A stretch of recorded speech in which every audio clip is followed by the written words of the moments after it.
All right, y'all. So now let's move on. Let's get into this housewife stuff. So I started watching Hollywood Demons. I know I'm a little behind on a lot of them. So when I heard about this story, I was like, oh, I need to watch the Hollywood Demons series where with so know about what's going on with the housewives. And when I was watching the child, I gagged because there was a lot that was going on. First, they do mention like to build up with the housewives of New Jersey. They mention a lot of they talk about Nene Leakes and her trouble with the law in the past before she became famous. They talked about Danielle Staub, which is why they said this might have been the catalyst to what Teresa got herself caught up in, because Danielle Staub, for those of you who don't remember, when they brought up the book that came out from this guy, I believe it was her ex-husband that wrote the book. And he was a confidential informant when she met him. I think he was like, he met her at a strip club or something or another, and they wound up having like the best sex of their life. Then he wound up, I guess, the pussy was so good, he ended up confiding in her and telling her because she was going through her stuff, about that, I guess the police she was gonna get arrested. She got caught up in some stuff, drug trafficking and a whole bunch of other things, and kidnapping of some kid that wanted to get caught up in the trade. And there was a whole situation where her boyfriend at the time was a drug dealer. And so there was another name that she went by. I can't remember the name off the top of my head, but if you see the episode, they pretty much break it on down.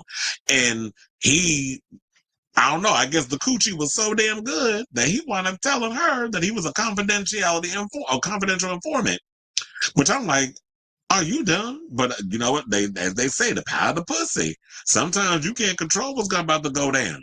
So yeah, he wound up telling her, and then he said he ended up marrying her to keep her out of jail, and was like, "Oh, I can help you out, like keep you from going to prison and all this other stuff," and putting her in contact with people because he said he was an informant for the FBI and all this other stuff. So, and she didn't snitch, and he said that if she would have, then could you imagine like the Colombian cartel would have found out what he was doing? He'd have ended up dead.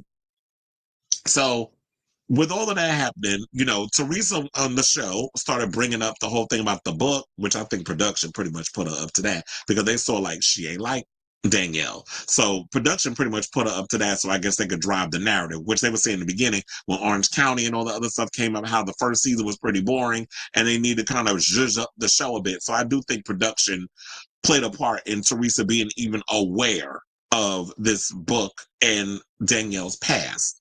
Because I don't think, look, I've always said Teresa gives me less than smart teas. I do not believe she would have been clever enough to even know about, to even bring up this book. So I do feel like production had a part in it. And so then they brought up the infamous dinner table scene where they was all around the table, the prostitution whore engaged 19 times. And they said that there was a producer that was actually under the table at the time. And when you see Danielle reach down, she's actually getting the book passed to her from the producer, and then she goes and says, "Okay, I want to address something that is being brought up that I know a lot of y'all are concerned about." She wasn't being 110% truthful. The ex-husband that she was married to for a year, the informant, he said he was laughing the whole damn time because of all the other mess that was going on.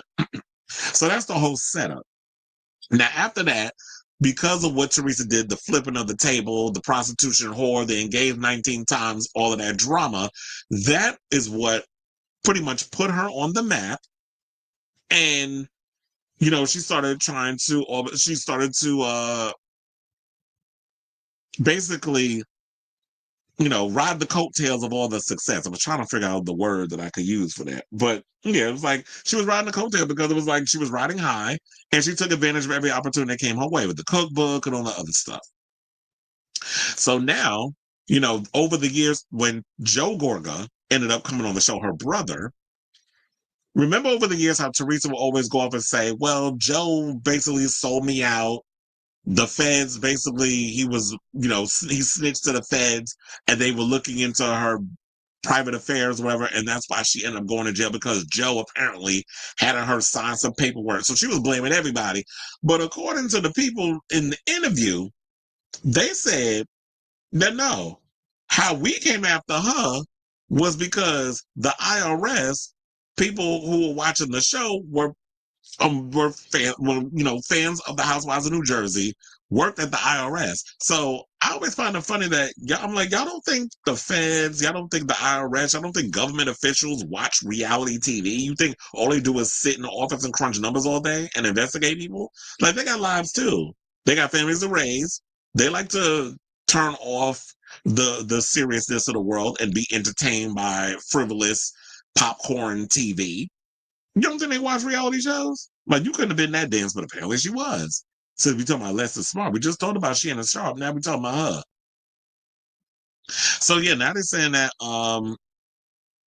former Real Housewives of New Jersey star Caroline Manzo and Joe's former business partner for the criminal case against her, an IRS director is finally setting the record straight on how the investigation into Teresa and her ex-husband, Joe Giudice, began. And this is all stemming from, because Teresa got herself caught up in another situation where her and Louis ain't been paying their taxes, where they owe $3 million combined.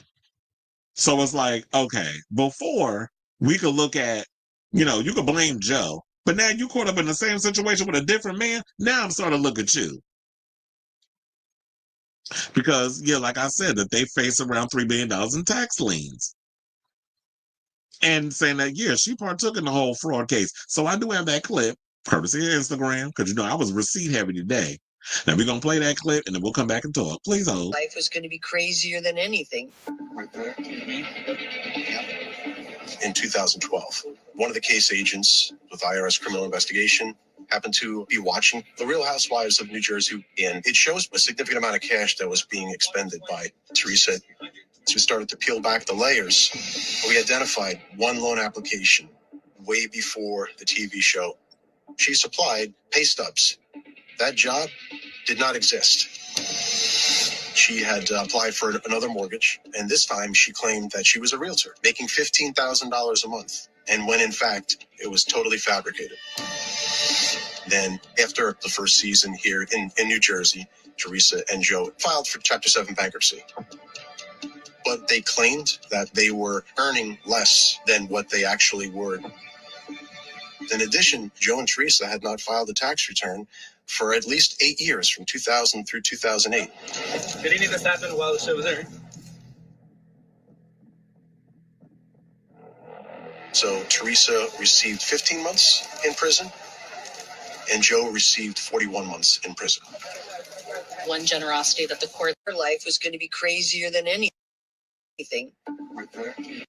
See, and now they went and cut her off at the good part, because there was one part where a woman comes on and says that the crazy thing about the whole situation is that they each got to serve their time separately, so that way one of them could be home to raise their kids. And they said that only will be afforded to someone who is white and has money, because they would not allow that to happen with any one of us regular John.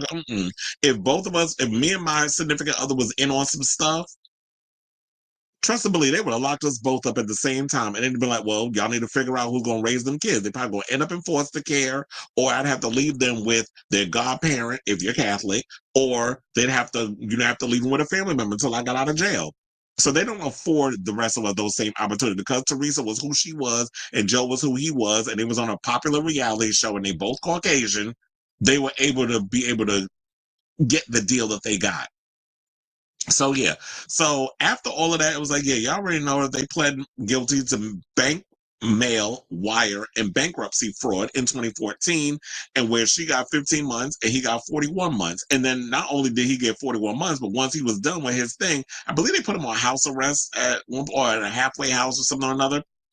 And after that, they deported him, which I believe now he lives in the Bahamas, because once they deported him to Italy because that's where he's from.